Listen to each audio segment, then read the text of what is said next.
से कम नहीं लेगा। एक बंदा 700-800 रुपए लेगा और लेडीज आ रही है 400-400 रुपए में। यानी कि तूड़ी जो भूसा वेस्ट होता है, इसकी लगातार डिमांड बढ़ती जा रही है, क्या कारण है ये? भाई सरसों की तूड़ी एक बार तो बिल्कुल डाउन हो गई थी जी, और इस बार 3,000 रुपए बिक रही है। मेरी भी सरसों 1 लाख तूड़ी बिकी है, 1,40,000 1,40,000 की तूड़ी महीने के बाद चालू होने वाली है। कम है। और एक महीने का जमींदार के पास कहाँ सब्र रहता है, रेट भी खर्चे कम होते है, हैं। रेट भी कम है। उनको तो मजबूरी होती है, फिर बनियों को बेचने की मजबूरी होती है। मजबूर 2 बच्चे हैं, आपने क्या सोच करके 2 बच्चे पैदा किए? यही सोच के 2 बच्चे पैदा किए हैं कि जितने कम बच्चे हमारे तो जितने कम बच्चे होंगे उनको अच्छे से हम उनका पालन पोषण, उनकी एजुकेशन, उनका सब कुछ हम अच्छे से कर पाएंगे महंगाई को देखते हुए। लेकिन अपन बात करें, बुजुर्गों ने ये सब किया था, लेकिन ये है कि गवर्नमेंट को भी हमारा ध्यान रखना चाहिए प्रॉफिट का। उनको एक क्या कहते हैं रेट, ऐसी रेट निकालनी चाहिए कि उससे नीचे तो जो बनिए जो रिटेलर इससे कमा रहा है वो नहीं कमा सके। भाई एक रेट ये निकालनी चाहिए कि सरसों की ये रेट है 7,000 7,500 ये निकल गई है, इससे कम तो मतलब बनिए ले ना सकें, उस जमींदार से उसको कम रेट में खरीद ना सकें। किसान भाइयों, आप सभी कैसे हैं भाई? उम्मीद करते हैं कि काफ़ी अच्छे होंगे। आप देख रहे हैं कि हम हर किसान के पास जाकर के नई नई टेक्नोलॉजी से किस तरह से खेती की जाती है तमाम जानकारियां दे रहे हैं, क्योंकि इस बदलते ज़माने के साथ टेक्नोलॉजी भी बदलना ज़रूरी है।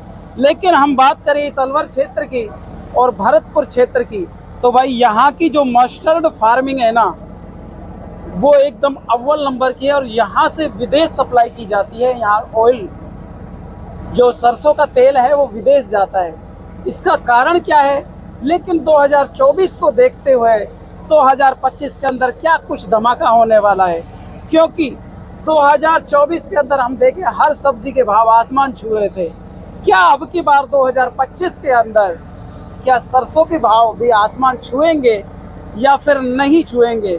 इस वक्त हम मौजूद हैं अलवर क्षेत्र के अंदर और मेरे साथ में एक ऐसे व्यक्ति हैं जिसकी हम बात करें राजनीति क्षेत्र की, तो राजनीति में भी भाई गांव के सरपंच हैं। और हम बात करें यहाँ पर जमींदारों की, तो भाई 70 बीघा के जागीरदार हैं, 70 बीघा जमीन है इनके पास, 70 बीघा की अब की बार इन्होंने फार्मिंग की है।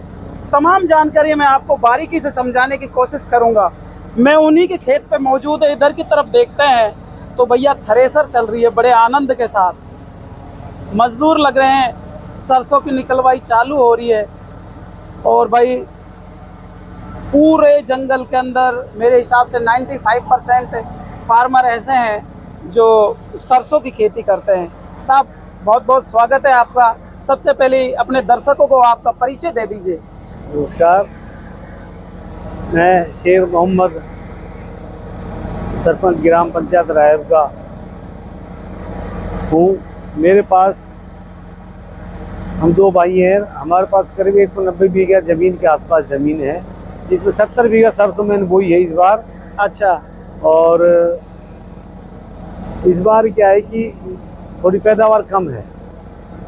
पहले तो पानी नहीं रहा ज़मीन में, पानी की हर किसान परेशान है पानी की वजह से जी। और जिसमें पानी लगा है सरसों में, वो उसमें भी 13-14 मन का बीघा बैठ रहा है। अच्छा, जिस जो पानी वाली सरसों है वो कहने का मतलब आपका ये है कि 13 से 14 मन का बीघा बैठ रहा है। अच्छा। और बिना पानी के 8 से 7 मन का बीघा बैठ रहा है। 8 से 7 मन का बीघा। और रेट भी कुछ इस बार पिछली बार से कम है। एक बार 7,000 बिकी थी मोदी के राज में ही सरसों। अच्छा। और वो रेट नहीं, अब तो मिल रहा है 5200, 5400, 5300 का रेट मिल रहा है। रेट कम है। 2024 को देखते हुए रेट कम बता रहे हैं आप? तो 23 को देखते हुए, 23 को देखते हुए हाँ रेट कम लेकिन है। सरपंच 24 में भी कम है, 24 से भी कम है। लेकिन सरपंच साहब अपन बात करें यहाँ पर, भाई पूरी तरह से हब माना जाता है मस्टर्ड फार्मिंग। सब में सरसों ही होती है। इसका रीजन ये है कि पानी का जल स्तर गया नीचे, पानी जमीन में रहा ही नहीं, तो इसमें क्या ये हल्के से फुहारे को मान जाती है सरसों। सबसे कम पानी में सरसों की पैदावार हो जाती है। अच्छा, अब अपन बात करें भाई, यहाँ पर पानी की समस्या बहुत ज्यादा है, लोग पानी पीने को मोहताज हैं यहाँ। बिल्कुल स्थिति ये है। लेकिन आपने जो 70 बीघा फार्मिंग की है, इसमें कितनी बार पानी दिया, या फिर राम जी उस अल्लाह की मर्जी से ही हुआ है? देखो, इस जहाँ पर खड़े यहाँ अपने 22 बीघा जमीन है, यहाँ तो पानी लगा नहीं, बारिश से ही लगा है। अच्छा। और जो मेरी गांव में है उसमें मैंने सब में पानी बोरिंग से दे दिया। बोरिंग से दिया है। हाँ। लेकिन अब अपन बात करते हैं, आपने बता दिया भाई कितने मन का बीघा झड़ता है, पानी दिया या नहीं दिया, लेकिन हर बार एक ट्रेंड चलता है कि भाई अब 4-5 सालों से मैं देख रहा हूँ कि सरसों की तूड़ी जो भूसा वेस्ट होता है, इसकी लगातार डिमांड बढ़ती जा रही है। क्या कारण है ये? भाई सरसों की तूड़ी एक बार तो बिल्कुल डाउन हो गई थी जी, और इस बार 3,000 रुपये बीघा बिक रही है। मेरी भी सरसों 1 लाख तूड़ी बिकी है, 1,40,000 1,40,000 की तूड़ी। सरपंच साहब, आप इतने दिन से सरपंची भी कर रहे हैं, गांव के एक मुखिया के तौर पर भी, और इतने बड़े जमींदार भी हैं, लेकिन मेरा कहने का मतलब ये है कि हमारे दर्शक भाई ये जानना चाहते हैं, हमारे किसान भाई ये जानना चाहते हैं, जो मैं यहाँ से बात करूँ बांग्लादेश की, मैं यहाँ से बात करूँ अदर कंट्रियों की, जो आपको देख के सुन रहे हैं, क्या कारण है कि सरसों की लगातार जो तूड़ी की मांग है, पहले लोग खेतों में फैला देते थे, क्यों बढ़ रही है? अब ये सरसों की तूड़ी की मांग तो इसलिए बढ़ रही है कि इसको क्या है, उपयोग में लेने लग गए, नए तरह के प्रोजेक्ट लग गए जिसमें तूड़ी की जरूरत है। जैसे भट्टे में तूड़ी चलने लग गई, या एक गोड़ा से बनता है जिसको वो क्या बोलते हैं, उसको कोयले की जगह काम आता है, उसमें भी तूड़ी चलती है। कोयले की जगह भी काम आने लगी जी, इसीलिए तूड़ी की डिमांड बढ़ी है। तूड़ी के रेट भी अच्छे खासे मिल रहे हैं, अच्छे खासे मिल रहे हैं। 3,000 रुपए बीघा तक के रेट बता रहे हैं। हाँ। अगर जो हम क्विंटल में कन्वर्ट करें तो सब क्या? ये तो पता नहीं, मेरे क्विंटल में मैंने कन्वर्ट नहीं की, मैंने तो बीघा से बेची हमेशा। अभी कितनी निकलती है ये तो वो तूड़ी वाला जानता है, जो खरीदता है, जो व्यापारी है वो एक ही खरीद रहा है मेरे लगातार 4-5 साल से। लेकिन जो अभी आप बता रहे थे 1 लाख कितने की बेची तूड़ी? 1,40,000। 1,40,000 की कितने बीघे की? ये 15 बीघा 60 बीघा की तूड़ी। 60 बीघा की तूड़ी इन्होंने 1 लाख कुछ रुपए की बेची है। हाँ। लेकिन सरपंच साहब एक चीज और जानना चाहेंगे, एक लगातार देख रहे हैं कि 2025 में 42-43 की कंडीशन की सरसों की तेल की मात्रा, लेकिन अब की बार तो कुछ रिकॉर्ड तोड़ तेल आ रहा है सरसों के अंदर, 43 से भी ज्यादा जा रहा है। क्या कारण है? जो ये तेल की जो मात्रा बढ़ रही है, ये सिर्फ ये है कि बीज है ना, जो बीज की क्वालिटी में सुधार हुआ है। सरसों जो मस्टर्ड का बीज है जी, उसकी क्वालिटी में सुधार हुआ है। और आजकल किसान क्या, थोड़ा सा बरसात भी हो गई थी 1-2 बार बीच में, तो उससे तेल की मात्रा बढ़ी है हर सरसों में। और मेरा एनालिसिस ये कहता है कि एक आप तो फार्मर है, लेकिन हम भी फार्मरों के पास घूमना का काम है, लेकिन मेरा कहना ये है कि भाई लोग सोशल मीडिया से मानो या फिर कैसे भी मानो, लोग सजग हो गए, उनको पता है कि भाई सरसों की फसल के अंदर ये टॉनिक डालने से सरसों के अंदर तेल की मात्रा ज्यादा बढ़ती है। ये भी है, कुछ ऐसा भी लगता ऐसा है भी। तो भाई ये तो थे मेरे साथ में सरपंच साहब, लेकिन इधर की तरफ का भी एक बार व्यू दिखा दीजिए, किस तरह से हमारे राजस्थान के अलवर डिस्ट्रिक्ट के अंदर सरसों निकाली जाती है। लोग कटाई करते हैं, कटाई करने के बाद जो डांठले होते हैं, जो इसका तना होता है, उसको लोग यानी कि रोटी पकाने के काम लेते हैं। लेकिन जो सरसों होती है, सरसों इस तरह से निकाली जाती है। और एक बार उधर भी चले जाइए भैया, आप वहाँ पहुँच जाइए, ठेठ एक एक करके दिखाइए भाई, सभी चीज़ को दिखाते रहिएगा, क्योंकि हमारा मकसद है कि यहाँ पर किसान की आय दुगनी हो। लेकिन सरपंच साहब, अभी आप कह रहे थे कि भाई मोदी के राज में एक बार तो 7,000 सरसों पहुंची थी, लेकिन ऑयल वो 140 रुपए किलो बिक रहा है। क्या कारण है ये? ऑयल 140 रुपए किलो बिक रहा है, तो मतलब महंगा है सस्ता है? महंगा है। ये तो किसान की जेब पे, यानी कि कोई भी खरीदेगा तो उसको, किसान को तो रेट वो नहीं मिलती ना, जो रिटेलर कमा रहा है। बिल्कुल बिल्कुल। आपका क्या नाम है, एक बार परिचय दे दीजिए। मेरा नाम फरजाना है, सरपंच साहब का वाइफ है मेरी। अच्छा अच्छा अच्छा। तो आपका विचार क्या कहता है, कितने रुपए किलो होनी चाहिए सरसों?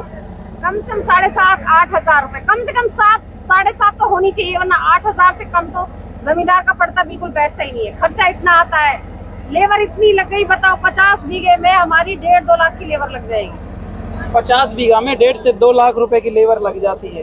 लेबर को देखते हुए जो अपना वैसा फार्मिंग का खर्चा आता है उसको वो देखते अलग है, वो अलग है। बहुत जबरदस्त खर्चा है। डीजल देखो कितना महंगा हो गया है। सरपंच साहब, आप कह रहे हैं कि भाई 70 रुपए किलो सरसों होनी चाहिए, उस हिसाब से तो कहने का मतलब 200 रुपए किलो तेल हो जाएगा, लेकिन गरीब की जेब पे तो मार पड़ेगी ना।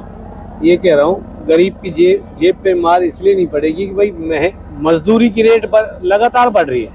अब उधर की तरफ देखिए आप, मजदूरी की रेट लगातार बढ़ रही है। अगर मान ले तेल, गवर्नमेंट को किसान का भी ध्यान रखना चाहिए। भाई आजकल कितनी रेट बढ़ गई लेबर की, बताओ कि लेबर की रेट बढ़ गई जब, तो फिर मार कहाँ, गरीब पे मार कहाँ पड़ी बताओ। लेबर की रेट तो 4 गुना बढ़ गई, सरसों की रेट बढ़ी नहीं। इसलिए लेबर आ रही है, ये एक बंदा 700 रुपए से कम नहीं लेगा।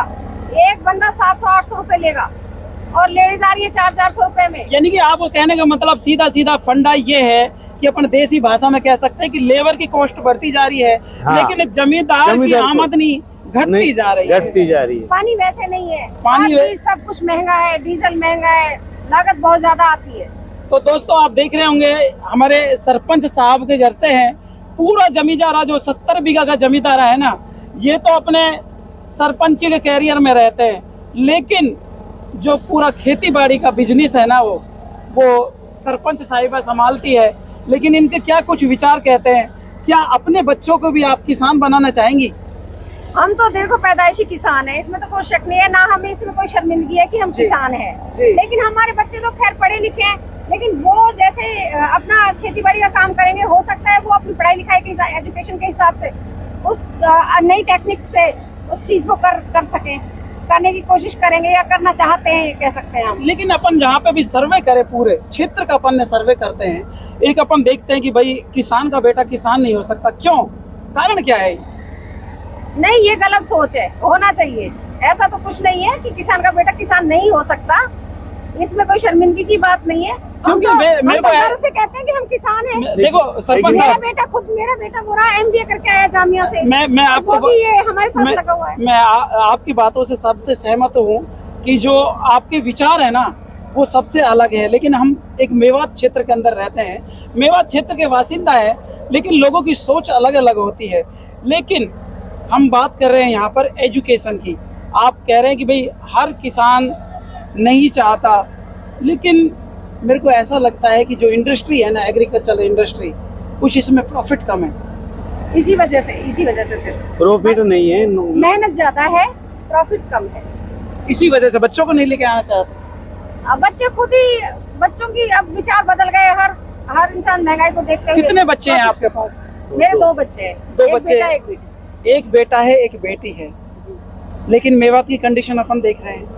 आप मेवात के एक, कहने का मतलब एक गांव के मुखिया भी है, लेकिन जहां जिसके 5 बच्चे हैं, वहां आपके पास 2 बच्चे हैं। आपने क्या सोच करके 2 बच्चे पैदा किए? यही सोच के 2 बच्चे पैदा किए हैं कि जितने कम बच्चे हमारे तो जितने कम बच्चे होंगे उनको अच्छे से हम उनका पालन पोषण, उनकी एजुकेशन, उनका सब कुछ हम अच्छे से कर पाएंगे, महंगाई को देखते हुए। लेकिन अपन बात करें अब शिक्षा की। आपने एक बहुत अच्छी बात कही थी अभी थोड़ी देर पहले कि बच्चे शिक्षित होना जरूरी है। अब वो कौन कौन सी पढ़ाई कर रहे हैं, बेटी और बेटा दोनों? मेरा बेटा जामिया से MBA किया है मेरे बेटे ने, और मेरी बेटी DU LSR से ग्रेजुएशन करके आई है, और अब वो UPSC की तैयारी कर रही है। जो भी भाई मेरे को देख रहे हैं ना, सुन रहे हैं, जितने भी मेवात से देख रहे हैं, मैं खूब मेवात के अंदर घुमा हुआ हूँ, और अच्छे से कान खोलकर सुन लो अच्छे से। ये सरपंच साहब है और ये इनके घर से हैं। आप देख रहे हो ना, इनके 2 बेटे हैं। छोटा परिवार सुख का आधार। एक बेटा क्यों कहा गया है? इनके पास एक बेटा है, एक बेटी है, ताकि अच्छे से पढ़ लिख सके, वो एक अच्छे प्लेटफॉर्म पर आ सके। नहीं तो इनके पास कोई कमी नहीं है। 70 बीघा जमीन है इनके पास। 80 बीघा जमीन बता रहे हो? 10 बीघा 70 बीघा सरसों है। 70 बीघा सरसों है और 80 बीघा जमीन है भाई इनके पास। उस अल्लाह की, उस परमात्मा की खूब, ऐसी कोई वो नहीं है कि कोई किसी चीज की कमी हो। लेकिन एक कहते हैं ना, शिक्षित व्यक्ति कहीं पर भी हेड नहीं हारता है वो। और यही कारण है आज ऐसे ही सक्सेस से हम रूबरू हुए हैं कि एक आपको एक ये वीडियो है ना, ये फार्मिंग से रिलेटेड तो है ही, लेकिन एक आपको बहुत बड़ी जानकारी, एक मोटिवेशनल वीडियो होने वाली है, क्योंकि आपको यहाँ से एक बहुत बड़ी जानकारी मिलेगी कि बच्चों को क्यों शिक्षित किया जाता है। हमारे मेवात के अंदर बच्चियों को पढ़ाया नहीं जाता, क्यों नहीं पढ़ाया जाता? हमारे यहाँ पर बच्चों को नहीं पढ़ाया जाता, क्यों नहीं? इसका बहुत बड़ा कारण है। इनसे सीख ले लो आप यार। और क्या कहना चाहेंगे चलते चलते हमारे व्यूअर्स को? मैं खुद एम। में हूँ और फिर खुद में हैं आप, फिर भी देखो देखिए मैं आप, क्या agriculture बात है से भाई। जुड़ी हुई हूँ और मुझे इसमें कभी कोई शर्मिंदगी महसूस नहीं होती, क्योंकि ये हमारा पुश्तैनी काम है, हमारे बुजुर्गों ने ये सब किया था। लेकिन ये है कि गवर्नमेंट को भी हमारा ध्यान रखना चाहिए प्रॉफिट का। उनको एक क्या कहते हैं रेट, ऐसी रेट निकालनी चाहिए कि उससे नीचे तो जो बनिए जो रिटेलर इससे कमा रहा है वो नहीं कमा सके। भाई एक रेट ये निकालनी चाहिए कि सरसों की ये रेट है 7,000 7,500 ये निकल गई है, इससे कम तो मतलब बनिए ले ना सकें, उस जमींदार से उसको कम रेट में खरीद ना सकें। इतना तो कम से कम जमींदार का ख्याल जो होना चाहिए। गवर्नमेंट रेट जो निकाली है कम है, कम है वो 1 महीने के बाद चालू होने वाली है। कम है वो एक रेट। महीने का जमींदार के पास कहाँ सबर रहता है, इसमें रेट भी खर्चे कम होते है, हैं। रेट भी कम है। उनको तो मजबूरी होती है, फिर बनियों को बेचने की मजबूरी होती है। मजबूरी होती है। लेकिन व्यापारियों एक आप है ना एग्रीकल्चर इंडस्ट्री के मालिक मानो यहाँ पर, और करीब ज्यादा नहीं तो 10 परिवारों को आपने रोजगार भी दे रखा है यहाँ पे। हाँ, अब ये सारे मजदूर मेरे काफी दिन से लग रहे हैं। 1.5 महीना रेगुलर। हो गया इनको सही, और 1.5 मुझे इनके साथ साथ मूड़ी लेके छतरी लेके वो सब। बिल्कुल बिल्कुल, आप देख सकते हैं भाई MBA कर रखी है इन्होंने भी, और शिक्षित परिवार का कितना कुछ कैसे विचार होते हैं ये आपने जान लिया। हम आपको ताज़ा जानकारी के साथ पुनः मिलते हैं, तब तक के लिए आप अपना ख्याल रखिएगा, स्वस्थ रहिएगा, मस्त रहिए। और जहाँ से भी ये वीडियो देख रहे हैं ना, सभी से मैं ये निवेदन करना चाहता हूँ कि कमेंट करके जरूर बताइएगा कि आपको इस वीडियो से क्या शिक्षा मिली है, क्या कुछ प्रेरणा मिली है। हम आपको पुनः मिलते हैं, तब तक के लिए जय हिंद, वंदे मातरम।